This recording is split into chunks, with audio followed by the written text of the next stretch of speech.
Bible एक वर्ष में।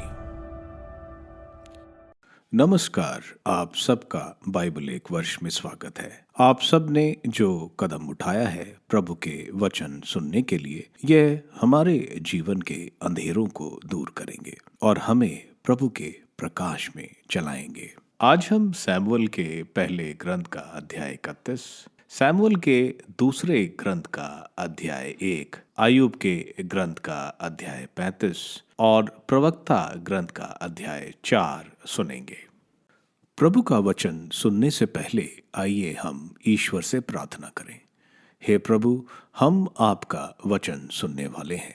हमारे मन की आंखें खोलें और हमें आध्यात्मिक प्रज्ञा दें ताकि हम आपको जान सकें और आपके वचन के अनुसार अपना जीवन जिए।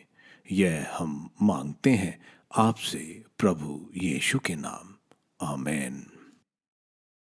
सैमुअल का पहला ग्रंथ अध्याय 31, साउल की मृत्यु। फिलिस्तीनी इजराइल के विरुद्ध लड़ रहे थे। इजरायली फिलिस्तीनियों के सामने से भाग खड़े हुए। गिलबोआ के पर्वत पर मरे हुए लोग पड़े थे। फिलिस्तीनियों ने साउल और उसके पुत्रों का पीछा कर साउल के पुत्र योनाथन, अमीनादाब और मल्कीशुआ को मार डाला। तब साउल के निकट घमासान युद्ध हुआ और तीरंदाज उसकी ओर बढ़े। साउल तीरंदाजों को देखकर थरथराकर कांपने लगा। साउल ने अपने शस्त्रवाहक को आज्ञा दी, अपनी तलवार खींच लो और मुझे मार डालो। ऐसा ना हो कि वे बेखतना लोग आकर मुझे भोग दें और मेरा अपमान करें। लेकिन उसके शस्त्रवाहक ने अस्वीकार कर दिया क्योंकि वह बहुत डर रहा था। इस पर साउल ने अपनी तलवार खींचकर अपने को उस पर गिरा दिया। जब उसके शस्त्रवाहक ने देखा कि साउल की मृत्यु हो गई है तो उसने भी अपनी को अपनी तलवार पर गिरा दिया और वह भी उसके साथ मर गया। इस प्रकार साउल, उसके 3 पुत्र, उसका शस्त्रवाहक और उसके सब सैनिक उसी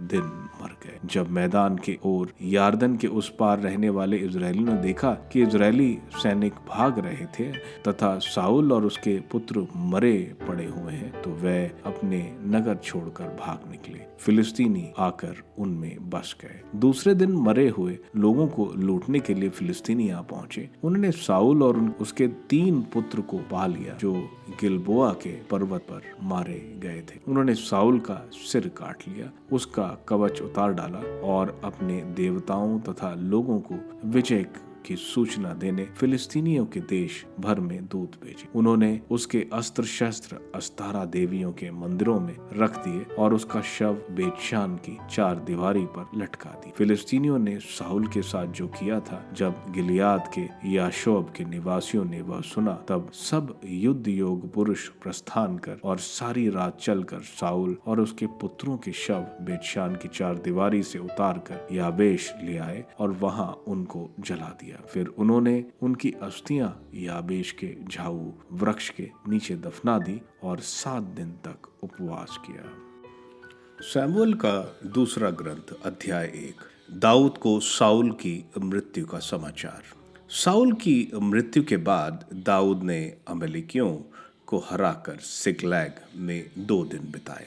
तीसरे दिन साउल के शिविर से एक आदमी आया। उसके कपड़े फटे हुए थे और वह सिर पर मिट्टी डाले हुए था। उसने दाऊद के पास पहुंचने पर मुंह के बल गिरकर उसे दंडवत किया। दाऊद ने उससे कहा, कहां से आ रहे हो? उसने उत्तर दिया, मैं इजरायलियों के शिविर से भाग निकला हूं। दाऊद ने पूछा, क्या हुआ, मुझे बताओ। उसने कहा, सेना रणभूमि से भाग गई और बहुत से लोग मर गए। साउल और उसके पुत्र योनातन की भी मृत्यु हो गई है। दाऊद ने समाचार लाने वाले नवयुवक से पूछा, तुमको यह कैसे मालूम हुआ कि साउल और उनके पुत्र योनातान की मृत्यु हो गई है? समाचार लाने वाले नवयुवक ने कहा, संयोग से मैं गिलबोआ के पर्वत पर था। वहां मैंने साउल को भाला टेके खड़ा देखा। रथ और रथी उन पर टूट पड़ रहे थे। जब उन्होंने मुड़कर मुझे देखा तो उन्होंने मुझे बुलाया। मैंने कहा, प्रस्तुत हूँ। तब उन्होंने मुझसे पूछा, तुम कौन हो? मैंने उन्हें उत्तर दिया, मैं अमलेकी हूँ। उन्होंने मुझे आज्ञा दी, पास आकर मेरा वध करो, क्योंकि मुझे बहुत अधिक कष्ट हो रहा है। यद्यपि मेरे प्राण अभी तक अटके हुए हैं, इसलिए पास जाकर मैंने उनका वध किया, क्योंकि मैं जानता था कि वह गिरने के बाद बच नहीं पाएंगे।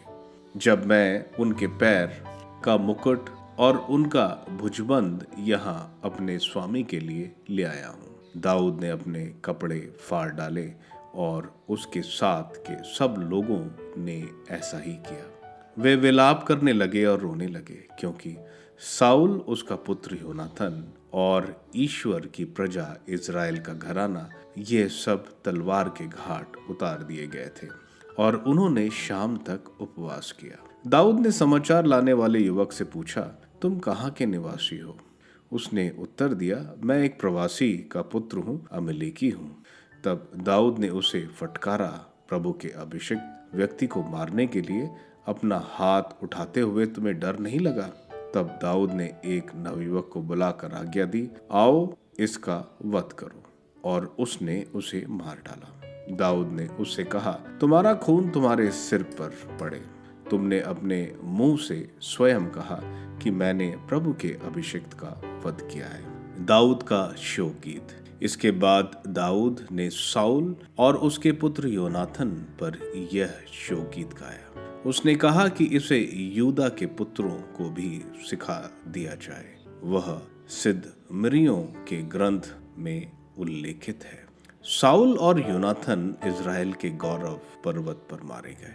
वीर योद्धा कैसे मारे गए? गत में इसकी घोषणा मत करो, अश्कलोन की सड़कों पर इसका सूचना मत दो, नहीं तो फिलिस्तीनियों की पुत्री प्रसन्न होंगी, बेखतना लोग की पुत्रियां हर्ष विभोर हो उठेंगी। गिलबोआ के पर्वतों, तुम पर ना तो ओस गिरे, ना जल बरसे और ना खेत उपजाऊ हो, क्योंकि वहां वीरों की ढाल दूषित हो गई है। साउल की ढाल जो तेल से नहीं बल्कि आहतों के रक्त और वीरों की वसा से सींचित थी। योनाथान का धनुष जो कभी पीठ नहीं दिखाता था, साउल की तलवार जो कभी व्यर्थ नहीं लौटती थी। साउल और योनाथन सौम्य और परम प्रिय, जीवन में और मरण में भी अलग नहीं हुए। वे गरुड़ों से भी अधिक गुदगामी थे, सिंहों से भी अधिक शक्तिशाली। इज़राइल की पुत्रियों, साउल पर विलाप करो। वह तुम्हें सुंदर किरमिजी और छाल्टी पहनाते थे, वह तुम्हारे वस्त्र पर स्वर्ण आभूषण सजाते थे। वीर योद्धा युद्ध में कैसे मारे गए? योनाथन, तुम युद्ध में खेत आए और पर्वत पर निर्जीव पड़े हुए हो। भाई योनाथन, तुम्हारे कारण मेरा हृदय भारी है। मैं तुमको बहुत अधिक प्यार करता था। स्त्रियों के प्रेम की अपेक्षा तुम्हारा प्रेम मेरे लिए अधिक मूल्यवान था। वीर योद्धा कैसे मारे गए? युद्ध के अस्त्र शस्त्र कैसे नष्ट हुए? अय्यूब का ग्रंथ अध्याय 35। एलीहू ने फिर कहा, क्या तुम अपना यह कहना सही नहीं मानते हो? मैं ईश्वर की अपेक्षा अधिक न्यायी हूँ। तुमने कहा, इसका क्या महत्व है? मुझे अपनी धार्मिकता से क्या लाभ होता है? मैं तुम्हारे मित्रों के साथ तुमको अपने भाषण द्वारा निरुत्तर कर दूंगा। आकाश की ओर आंखें ऊपर उठाकर देखो, ऊंचे ऊंचे बादलों पर दृष्टि डालो। जब तुम पाप करते हो तो ईश्वर का क्या बिगड़ता है? तुम्हारे पाप भले ही असंख्य हो, किंतु उससे ईश्वर को क्या? तुम्हारे सदाचरण से ईश्वर को कोई लाभ नहीं, उसे तुम्हारी ओर से कुछ नहीं मिलता। तुम्हारे अधर्म का प्रभाव केवल तुम्हारे जैसे लोगों पर पड़ता है। मनुष्यों को ही तुम्हारी धार्मिकता से लाभ होता है।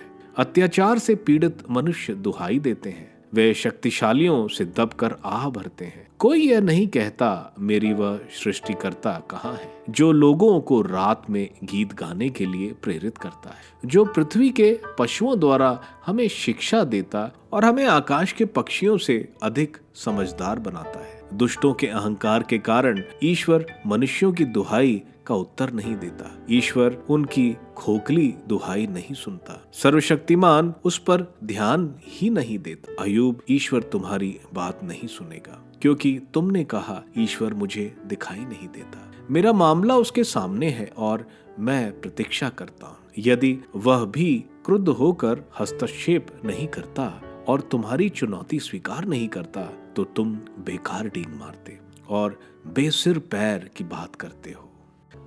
प्रवक्ता ग्रंथ अध्याय 4। पुत्र, दरिद्र की जीविका मत छीनो और प्रतीक्षा करने वाली आंखों को निराश मत करो। भूखे को मत सताओ और दरिद्र को मत चढ़ाओ। कटु हृदय को उत्पीड़ित मत करो और कंगाल को देने में विलंब मत करो। संकट में पड़े कि याचना मत ठुकराओ। कंगाल से अपना मुंह मत मोड़ो। दरिद्र से आंखें मत फेरो। उसे अवसर मत दो कि वह तुमको अभिशाप दे। यदि वह अपनी आत्मा की कटुता के कारण तुमको अभिशाप दे तो उसका सृष्टिकर्ता उसकी प्रार्थना सुनेगा। सभा में मिलनसार बनो और बड़े को प्रणाम करो। कंगाल की बात पर कान दो और सौजन्य से उसको नमस्कार का उत्तर दो। अत्याचारी के हाथों से उत्पीड़ित को छुड़ाओ और न्याय करने में आगे पीछे मत देखो। अनाथों के दयालु पिता बनो और पति की तरह उनकी माता के सहायक बनो। तब तुम मानो सर्वोच्च प्रभु के पुत्र बनोगे और वह तुमको माता से भी अधिक प्यार करेगा। शिक्षा देने वाली प्रज्ञा अपनी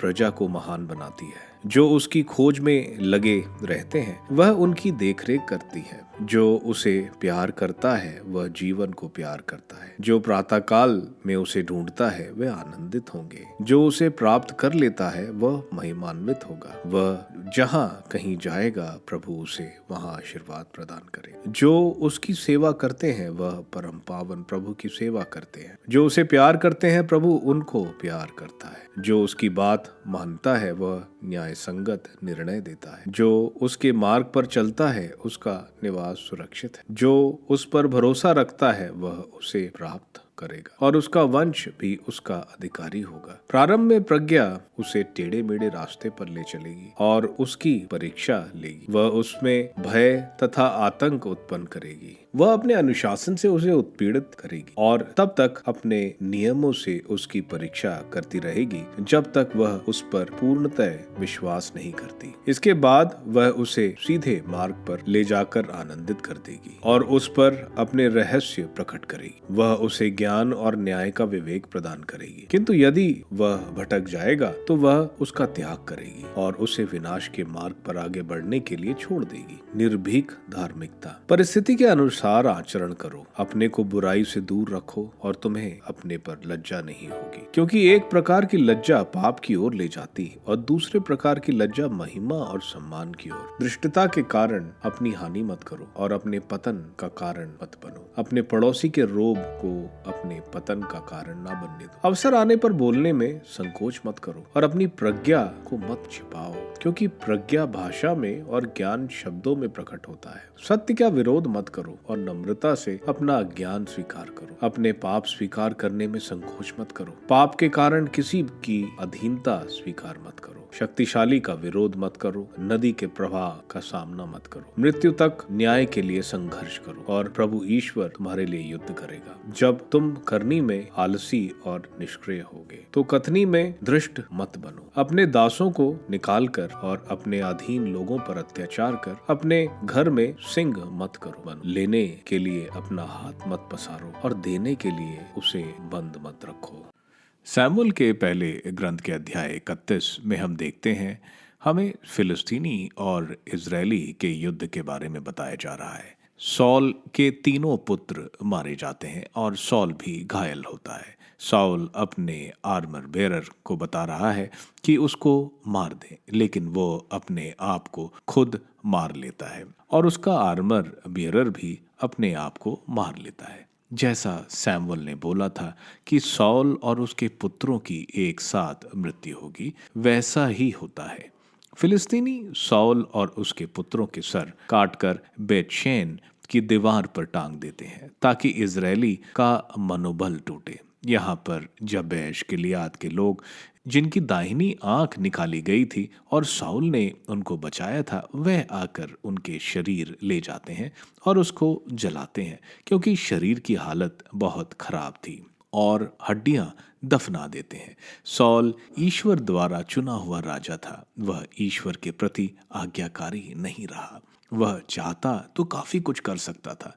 उसके पास सैमुअल जैसे नबी, योनाथन जैसा होनहार बेटा और दाऊद जैसा विश्वसनीय सेवक थे। जीवन में किस तरह हम शुरुआत करते हैं वह महत्व नहीं रखता, लेकिन किस तरह हम खत्म करते हैं वह महत्व रखता है। आज हमने सैमुअल के पहले ग्रंथ को समाप्त किया। ईश्वर को धन्यवाद। शमूएल के दूसरे ग्रंथ के अध्याय 1 में हम देखते हैं कि दाऊद जो जिक्लैग में था, वहाँ एक अमेलेकी पुरुष आता है और बताता है कि साउल को उसने मारा, क्योंकि साउल के अपने भाले से उसकी मौत नहीं हुई थी। या तो ये अमेलेकी झूठ बोल रहा है, क्योंकि पिछले अध्याय में हमने सुना था साउल ने भाले से आत्महत्या कर ली थी। अमेलेकी दाऊद से इनाम लेने के लिए झूठ बोल रहा था, या फिर साउल के भाले मारने पर उसकी मृत्यु नहीं होती है। अमेलेकी फिलिस्तीनियों से पहले पहुंच जाता है और उसको मार देता है और उसका मुकुट और ब्रेसलेट लेकर आता है। दाऊद यह सुनकर अपने कपड़े फाड़ देता है। साउल दाऊद को दुश्मन समझता था, लेकिन दाऊद दुश्मनों से भी प्यार करता था। दाऊद अमेलेक को मारने को बोलता है। कितनी बड़ी विडंबना की बात है कि साउल को ईश्वर ने अमेलेकी को खत्म करने को बोला था, जो साउल ने नहीं किया। अब वही अमेलेकी साउल को मार रहे थे। दाऊद इस हादसे पर शोक गीत गाता है और साउल और योनाथन के मृत्यु पर शोक मनाता है। अय्यूब के ग्रंथ के 35वें अध्याय में एलीहू अपना तीसरा भाषण दे रहा है। वो बोल रहा है, ईश्वर हम सबसे बहुत ऊपर है। वे ना तो हमारे पाप या धार्मिकता उन पर कोई असर पहुंचाती है। एलीहू बोल रहा है, ईश्वर ऐसा नहीं है कि जरूरतमंदों की नहीं सुनते।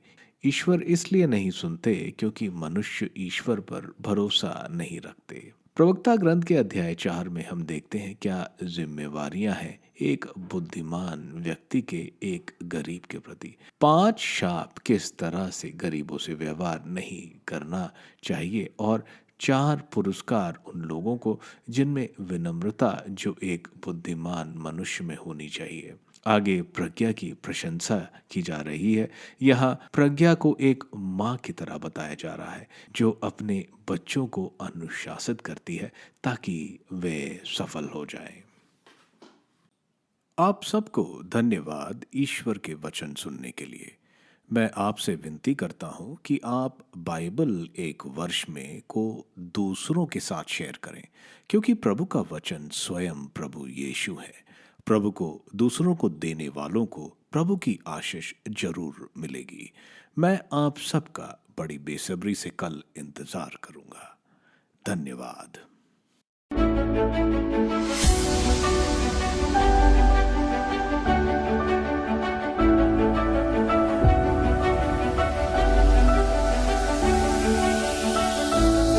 बाइबल एक वर्ष में